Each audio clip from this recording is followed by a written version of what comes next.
On the 30th of April this year, so many people from different parts of the world stood in solidarity with the revolutionary leader of Burkina Faso, Ibrahim Traore.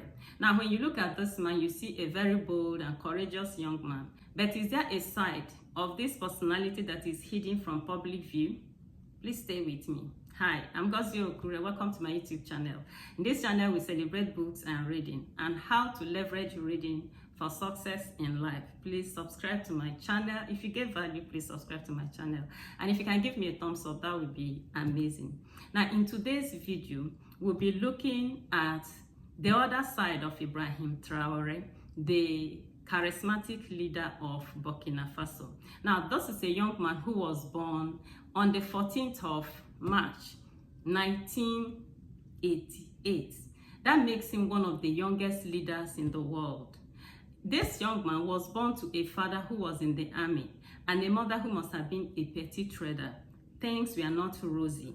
Money was not free-flowing, but their father instilled values in them. Now, because he came from a very poor family, he knew that education was going to offer him a platform to have the good things of life. So he embraced education. Now, based on the values that his father had instilled in them, he embraced education and went to school, and he set up goals to excel in academics, and he did so. But one thing that stood out for this young child was that he had a desire. He had an uncommon desire to be in the army from childhood. Possibly influenced by his father, who was in the army, he was always dreaming as a child to be in the army. He told us that he would go and put his feet in his daddy's big army boots, put on the cap, and be dreaming. He was so passionate about being in the army. But that was a passion that he didn't share with his mother. The mother saw how her husband suffered in the army and made up her mind that none of her children were going to be in the military. So when Ibrahim Traore went to secondary school, he told the mother he wanted to be in the army, and the woman's response was a flat no. This young man didn't budge. He left it. He was inclined towards the sciences, so he got admission into the university to study geology. By the time he was in the university, he asked his mother again, and the response was a flat no.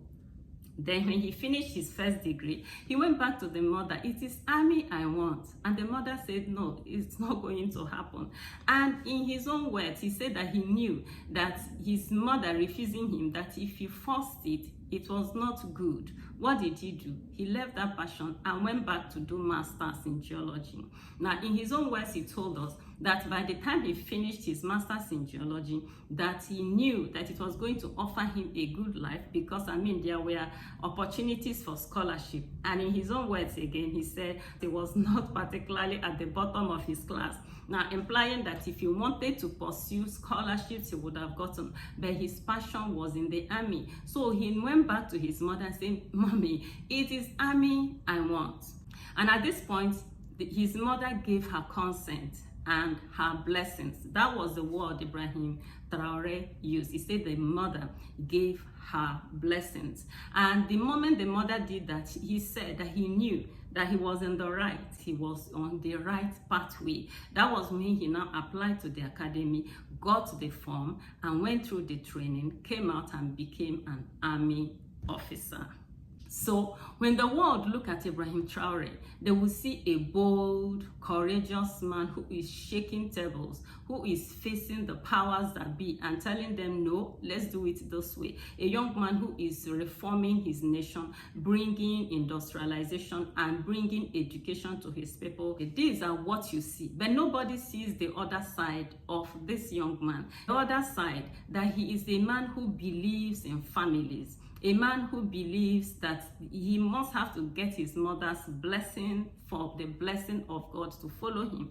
That's amazing, isn't it? He said that when his mother refused his request, he said that he knew that he shouldn't force it because that it was not good. He waited waited, did his master's. And I want to believe that that woman must be a very wise woman. I want to believe that her husband entered into the army at a very low level entry, and because of that he suffered. So by the time the son had a master's in geology and was applying for the army, I'm sure she would have said, yeah, this is the time to enter, because as he entered, he was made an officer, right? So Ibrahim Traore is an inspiration, and I have 3 success tips I want to share with every young person who is listening to me. The very first one is that it's so important that we get our parents' blessings. This earth runs on the laws that God has put in place, and one of such laws is obey your parents in the Lord, that it might be well with you.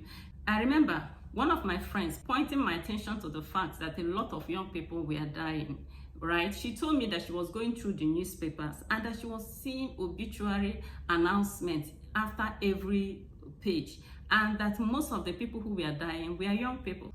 She said that was when it dawned on her that a lot of young people are dying because they no longer obey their parents. You see, the laws that God has put in place, modernization does not remove them. The God that created the whole earth says, obey your parents in the Lord, that it might be well with you. Now, when I go through everything that Ibrahim Traore has gone through and see the wisdom that was used in delivering him in some of the things he has gone through, you will marvel, right? Another friend of mine equally said that she teaches her children to honor her for their own good. She said she teaches her children to honor her for their own good, because she says she's not an honor-seeking freak. She doesn't need to get honor to survive. But she said that if she doesn't teach her children to honor her, that it will not be well with them, in line with the word of God. Do you understand? So for every person listening to me, parents, teach your children to honor you. Young people, please honor your parents, that it might be well with you. That is my number 1 success principle from the life of Ibrahim Traore. The second one is that hard work does not kill. Yes, hard work does not kill. Now, you look at this young man. He was born in a very poor family, but he knew that education was going to better his life. What did he do? He went to school, even if it meant trekking 7 kilometers to go to school in the morning and 7 kilometers to come back from school. He did it, and today his story has changed. Sometimes you need to push really hard. Nothing grows at convenience level.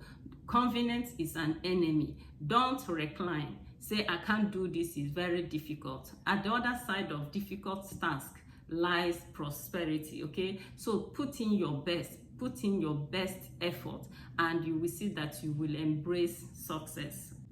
The 3rd success tip I can get from the story of Ibrahim Traore is that you need to read.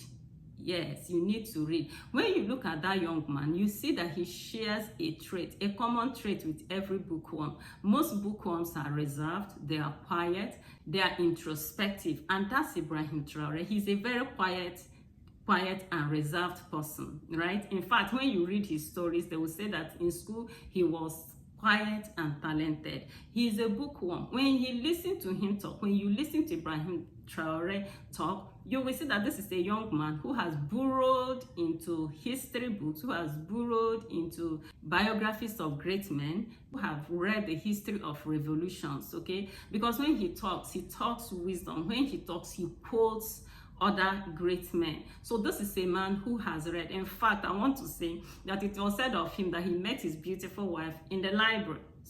In my video yesterday, I said that Michelle Obama told us that her husband is a bookworm. Her husband is a man of books. And today we are talking about Ibrahim Traore, and we say he's a man of books, a man that embraces reading of books, a man who is a bookworm. And it is said that leaders are readers and readers are leaders. So I want to encourage you. Do you want to fulfill purpose? You want to do great things for your world? Then embrace reading. Begin to read, and you too will embrace purpose. You will embrace greatness. Thank you so much for being a part of this beautiful video. Subscribe to my channel if you've not done so. And until I come your way next time, keep reading.